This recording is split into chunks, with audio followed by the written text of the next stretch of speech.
India का देखिए बहुत इंपॉर्टेंट रोल रहा है रशिया और यूएसए दोनों से बातचीत करने में। A lot of things happened recently that would make this go forward. I'm not going to mention anything having to do with India, but maybe that had an impact. But ना ये कह रहे हैं कि मैं मेंशन तो नहीं करूंगा भारत के बारे में कुछ, मगर हाँ शायद उनका भी एक इम्पैक्ट रहा होगा यूएसए में, चाहे लिंडजी ग्राहम हो या वेरियस और लोग हो।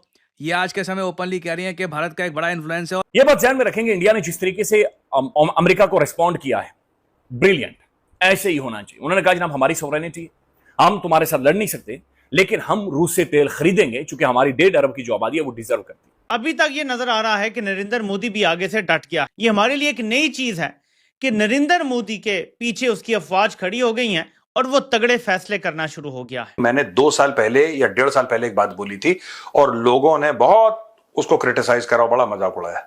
मैंने बोला कि कहीं ना कहीं आगे चल के जो रशिया और यूक्रेन की लड़ाई होगी, जो रुकेगी, जो हो रही है मतलब जो रुकेगी, उसमें मोदी जी का हाथ होगा। मोदी टफ टाइम देगा इनको और मोदी सॉफ्ट नहीं जाएगा। मोदी ने अब ट्रम्प को कुत्ता बना दिया कि अब तुम मेरे पीछे भौंक, अब मेरे पीछे भौंकता रहे और मैं निकल गया हूँ। ट्रम्प ने पाकिस्तान समझ रखा। अच्छा, ठीक है, पाकिस्तान समझ रखा था ट्रम्प ने कि भाई जिस तरह पाकिस्तान है, मैं कॉल करता हूँ, ये दुम दबा के आ जाते हैं। जीत हिंदुस्तान की ही होगी इस पूरी कश्मकश के अंदर, क्योंकि इंडिया की जो मार्केट है, आप 1.5 अरब लोगों की मार्केट है, उसको अमेरिका इतनी आसानी से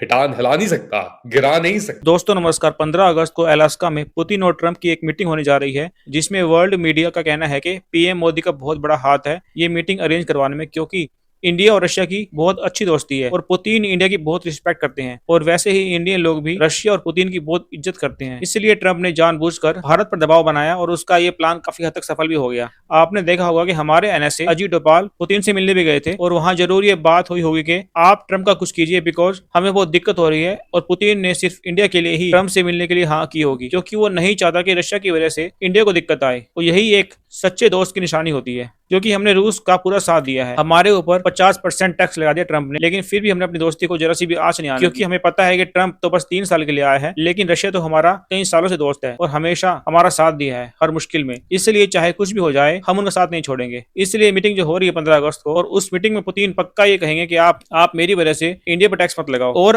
अब तो चीन भी इंडिया के सपोर्ट में आ गया है और इस महीने के आखिर में इंडिया, चीन और अब मोदी जी पुतिन से बात करते हैं, यूक्रेन पर डिस्कस करते हैं। क्या मोदी जी को नोबेल प्राइज चाहिए?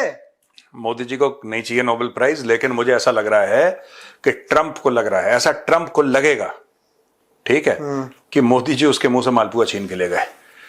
मैंने बहुत पहले एक बात बोली थी जी। बहुत पहले, आपको पता नहीं याद हो नहीं, मैंने 2 साल पहले या 1.5 साल पहले एक बात बोली थी और लोगों ने बहुत उसको क्रिटिसाइज करा, बड़ा मजाक उड़ाया। मैंने बोला कि कहीं ना कहीं आगे चल के जो रशिया और यूक्रेन की लड़ाई होगी, जो रुकेगी, जो हो रही है मतलब जो रुकेगी, उसमें मोदी जी का हाथ होगा। लोगों ने बोला अरे ये तो तुम ऐसी ही बात कर रहे हो, कहां इंडिया क्या करेगा, ये सब।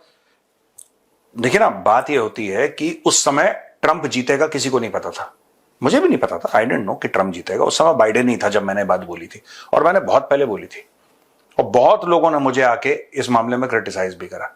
आज की तारीख में मोदी जी ने ये बोला है, ये परसों का स्टेटमेंट आई थिंक अप्रोक्सीमेटली, कि मोदी जी गए और मतलब मोदी जी की फोन पे बातें हुई और सब कुछ, और डोभाल साहब गए थे और आई थिंक डॉक्टर जयशंकर भी अभी जाएंगे फिर पुतिन साहब हाँ, और मोदी जी की बात हुई and they spoke about Ukraine. और अभी ये फिर से मिलेंगे, या फिर देखना आप चीन में मिल रहे हैं, या फिर देखना यूक्रेन के बारे में। पुतिन भी आने वाला है सर, आएगा, पुतिन तो आएगा।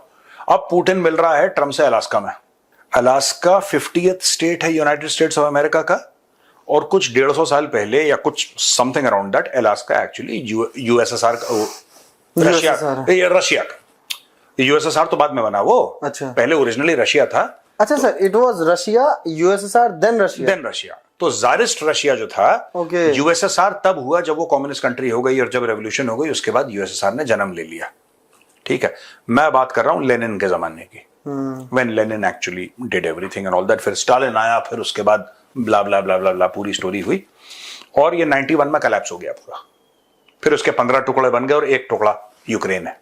ठीक है, ये जो अलास्का जहां पे मीटिंग होने वाली है ट्रंप और पुतिन की, वो अलास्का पहले रशिया का हिस्सा हुआ करता था, आज से कई साल पहले। तो कुछ पैसे देके अमेरिका ने रूस से खरीद लिया, ठीक है। और अगर आप देखेंगे रशिया और अमेरिका एक्चुअली नेबर्स, मैप देखेंगे तो इतना फर्क है दोनों में, हार्डली।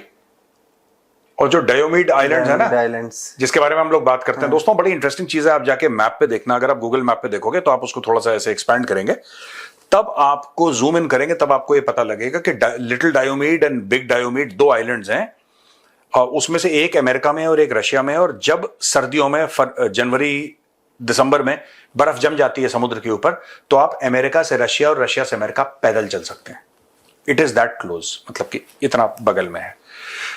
तो anyway, coming back to the main thing that इसको बहुत झटके, मुझे ऐसा लगता है कि इनको बहुत बुरा लगेगा अगर कोई सोल्यूशन निकल जाता है ब्रिक्स से। मैं इंडिया की बात नहीं कर रहा, मैं ब्रिक्स की बात कर रहा हूं। अगर इंडिया, चाइना, रशिया मिलकर एक सोल्यूशन निकाल देते हैं, ठीक है।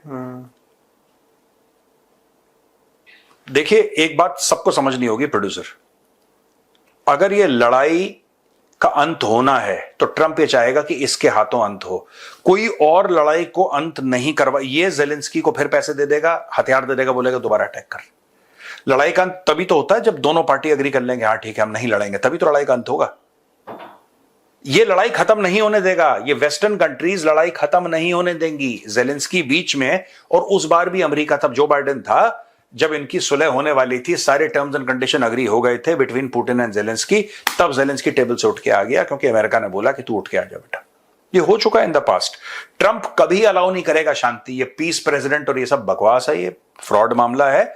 बात यह है कि Trump wants peace between Russia and Ukraine only if he brokers the peace and he gets the credit.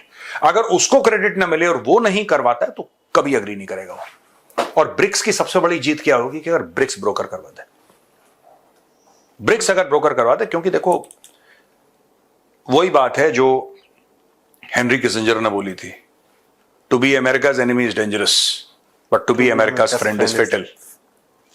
वो फेटल है। आप अमेरिका के दुश्मन हैं तो खतरनाक है, अमेरिका के दोस्त हैं तो आपके लिए जानलेवा है। दोस्तों को सबसे पहले अमेरिका, हम लोग कहते हैं ना ट्रंप पागल है और ट्रंप ने, वो नहीं है। He is just doing what the American government is always done. सबसे पहले पुराने टर्म पे ट्रंप आया, उसने किसने निपटाया? जापान को। जापान ओकिनावा में इनका बेस रहा है यार सेकेंड वर्ल्ड वॉर के बाद। They have been the closest of allies. अभी जो इसने भारत के साथ करा, ठीक है, देखना एक चीज हर समय, अमेरिकन सबसे पहले, जो अमेरिकन के दोस्त होते हैं, जो फ्रेंड्स होते हैं, सबसे पहले अमेरिकन उनको धोखा देते हैं, सबसे पहले। ये अमेरिकन गवर्नमेंट की, I don't mean the American people, I don't mean the American civil society, not even deep, the American government is the foreign policy. और ये हेनरी किसिंजर कह रहा है, हम थोड़ा ना कह रहे हैं। हम कौन होते हैं यार? We are just students. Henry Kissinger was the master of the game. ये अमेरिका की फिलॉसफी रही है, डीप स्टेट की, या फिर अमेरिकन फॉरेन पॉलिसी रही है। America will sacrifice the pawn even if the pawn is अमेरिका's क्लोजेस्ट फ्रेंड। ये है। It is only because the Jewish lobby is so powerful in America, वरना they would have betrayed Israel also. It's just that they cannot betray Israel. It's not that they don't want to. They tried, sir.